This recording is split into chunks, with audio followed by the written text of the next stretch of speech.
inflammation can be a good thing or it could be a bad thing, depending on your perspective. It could be a good thing because it can help your body realize when there's something wrong, like a defense mechanism. It's like if you cut yourself, you wouldn't know unless you felt that pain. Or like if a mosquito gives you a bite, you wouldn't know if you didn't feel the pain. So then you can hopefully swat his ass and get his ass out of there so he doesn't leave you with no infection, disease, no nasty mess.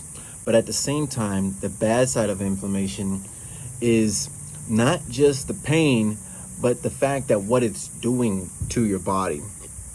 Inflammation can be caused by a lot of different things. Inflammation can be caused by the foods that we're eating, drinks we're consuming. So like a lot of these highly acidic foods or drinks are really bad for you, and they cause a toll on you if you let your body get to a point where the inflammation is chronic. Chronic inflammation always leads to disease in some form or fashion. So you want to keep that in mind whenever you have pain in your joints, because what you eat can affect this level of inflammation. Now, there's ways you can increase your inflammation, but at the same time, there are ways that you can reduce your inflammation.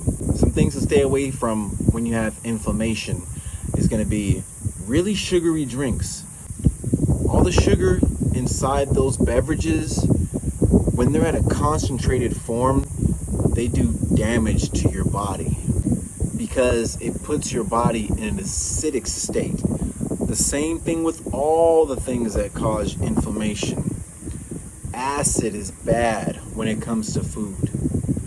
So you want to familiarize yourself with a pH level chart.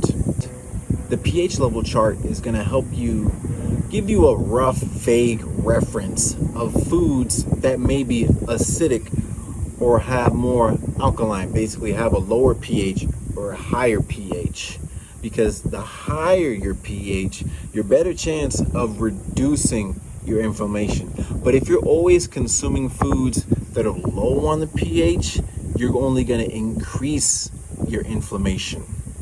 Other foods to stay away from if you have inflammation is going to be processed foods.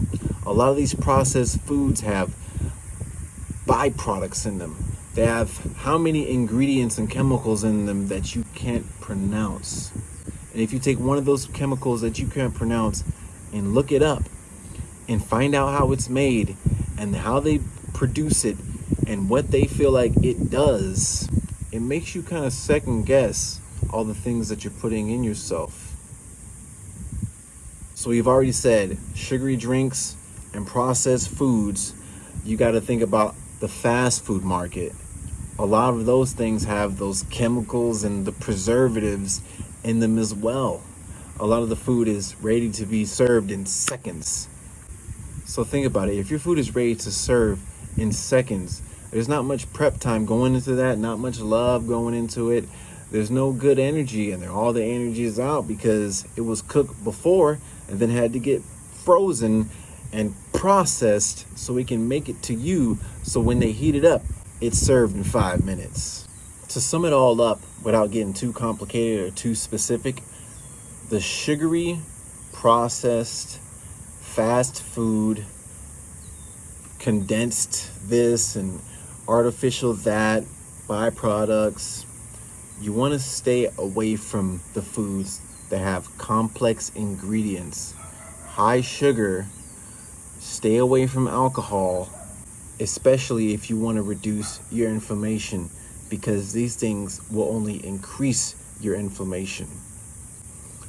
I'm not a doctor and I'm not trying to act like I'm the one who created this information. I'm just the messenger delivering the message of the things that I've learned. You can look this stuff up yourself. And remember to look up that pH level chart. Peace.